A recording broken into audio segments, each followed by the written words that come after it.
Hi Bible Art Journalers. At the June Vacaville Bible Art Journaling Collaborative Meetup, we went back and looked at specifically watercolor gel crayons. I had touched on them briefly in the very first series of videos and lessons that I taught back in January, and I was looking in those videos at all the different kinds of watercolor mediums that were out there. So this was more specific to just gel crayons, and I brought 3 kinds to the meetup, and someone else brought a 4th kind. These are probably the most well-known. They're Faber Castell Gellatos, and they're also the most expensive, but they give you the widest range of colors. I purchased one large set, used my coupon at Michael's, which seems to be the cheapest way to get it, and I always try and give you the most affordable options out there, and then if you want to invest a little more, that's great. So here are 2 other sets. This one is available through Michael's. It runs about $25, and this is shimmery. It has a sparkle to it. They do make a metallic set in the gelatos. And then this is the least expensive brand that I've found, and I actually prefer these the most over all the ones I've tried. I think they're very rich in pigment. They don't tend to crumble as much when you're trying to apply them. They are easily under $5 for 8 colors. You can mix them to make other colors, and you can also add white tube watercolor to them to make them more of a pastel color, although that will make them a little more opaque and less translucent for your Bible pages. But you can still read through them using them that way. There's a lot of different ways to use them, and so you'll just have to play around with them with whichever set you end up with first, and hopefully this tutorial will help you to be able to try some of those different things. I'm just going to take 3 of my Target brand gel crayons to start and show you a couple different techniques with that. There's a couple different ways you can pick this up. You can color on a plastic mat like this. I'll just lay down a couple colors here. Or you can use a palette. You can actually use these just like you would any other pan watercolors, just by putting some color into a palette. I have this egg tray that I use as a palette, holds liquid nicely. I find that when I want to lay these down and I'm going to be adding water to them, sometimes all the water I need is just to dip my finger in water and get a little in the bottom of each of the cups, and then as I color in there, it immediately starts dissolving very nicely.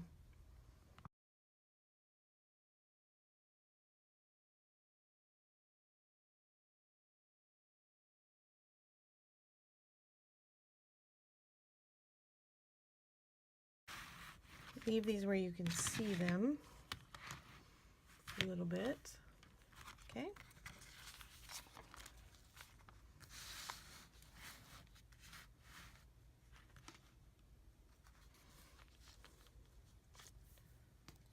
Okay, so this is what I was talking about when I was saying you can use them just like a watercolor. Obviously I can just use a paintbrush, and I can paint with them just like I would watercolor paints, a pan set, or adding liquid to a tube set.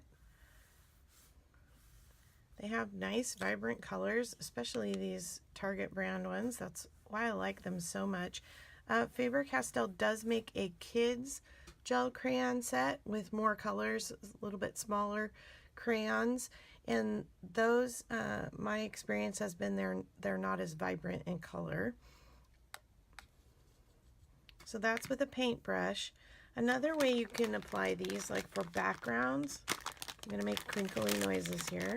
You want to take a baby wipe, and you don't want it to be soaking wet, and then you just kind of wad it up, get yourself a nice flat surface, and then you can just pick up the colors by rubbing on the palette and then rubbing it onto your page. And this is a really nice way to blend for backgrounds.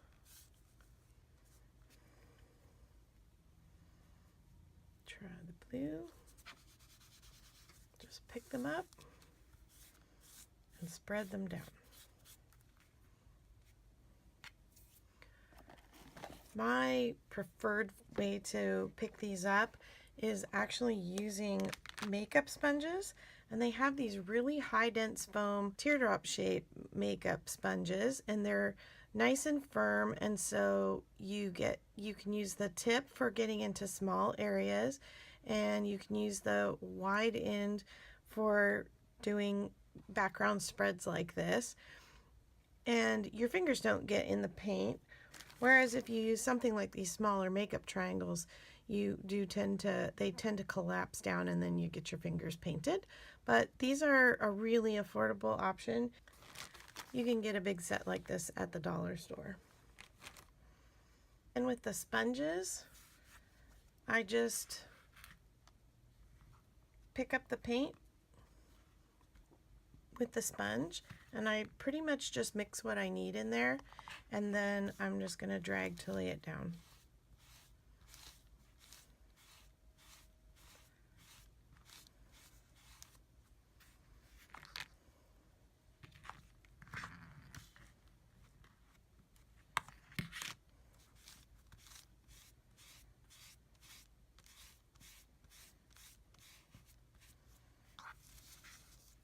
So because it's a little bit drier, it's going to give you maybe more of a scratchier effect. You can alter that by just adding more water to your palette versus the baby wipe. That the wipe is kind of wet, so it's adding more liquid in, and that's why it went on more smoothly. Another thing you can do, you do not have to prep your pages with this because you're using so very little water that it doesn't really tend to bleed through. If you do prep your page, you can really push this around and blend it nicely though. So that's the only advantage I see, is that if you really want to work it and maybe do a lot of different colors or have a very smooth blended technique, you might want to prep your page for that. One other technique that I showed the folks that came to the Bible journaling meet were using stencils. These are Martha Stewart craft stencils. They have a tacky back, and it's not so sticky that it hurts your Bible pages and won't peel off, but it holds it firmly in place while you're stenciling so that you get a nice sharp image if you don't get too much water. So you just put it down on the page like this. You're going to want to use a stenciling brush for this. This is a really densely packed and cut up off square with the bristles for this brush.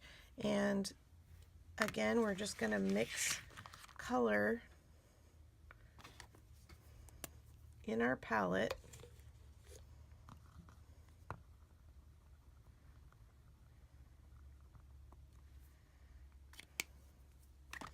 And then for the stenciling, I want to have a paper towel nearby. I want to keep my liquid pretty minimal, and then you're going to just pick up the color by going straight down into the paint, and then maybe just dabbing off a little of the water. And then the same thing when you're adding the paint to paper or to the stencil, you want to stay straight up and down with the brush. So let me show you on the side. So I'm going to go straight down like this. I'm not at an angle, and I'm not wiping back and forth. Fortunately, because of the camera mount, it's hard to see that because all you see is the top of my hand.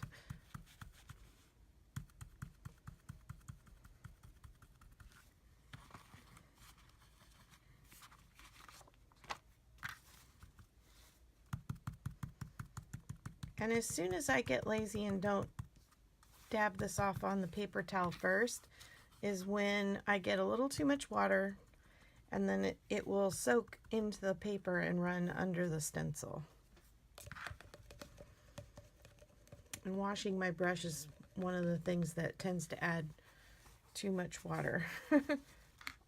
I'm actually going to go ahead and use my really small little brush and just try and get as little on there as I can, just to do these small parts that are very close in there where my fat brush might get off to the other pieces. Okay, now I can finish with this.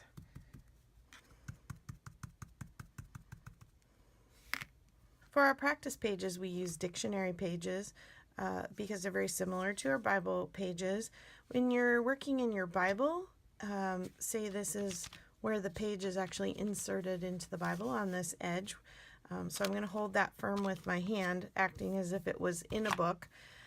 You always want to pull across and away from the center of your Bible so that your pages don't get as wrinkled. You can see it's sticky, but it's not so sticky that it's going to damage the page. And the other the other cool thing about these adhesive stencils is that you can just wash them with soap and water and the sticky doesn't go away. You can put them right back after you wash them onto your storage card. Another way you can use these watercolor gel crayons is to just go directly onto the paper. So I thought I'd do a quick little comparison test here. These are all slightly different shades of green, but one of each. And I've done pages where I have literally just colored directly on the page and smudged it with my finger and been done. So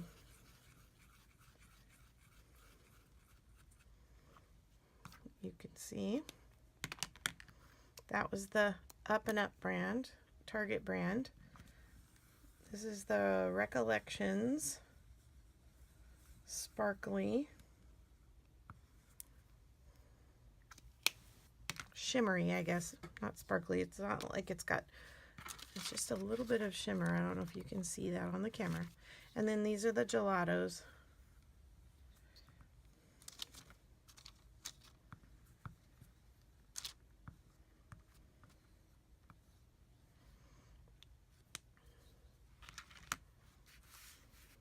They all go on quite nicely with good color. I do find that the Gellatos tend to crumble on me if I put too much pressure or when I'm trying to put them into the palette. And then I'm trying to dissolve those chunks by stirring for a while after putting it in the palette and adding water. And you can literally just use your finger to smudge these to give a nice soft effect.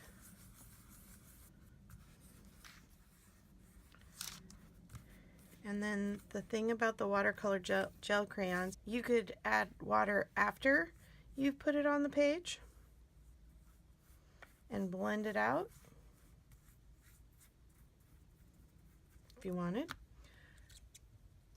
If you put a whole bunch on and then you do nothing with it, you don't rub it in or you don't add water to it, then it can tend to rub off on the page across. Once they've been wet and activated and then they dry, they tend to be more permanent.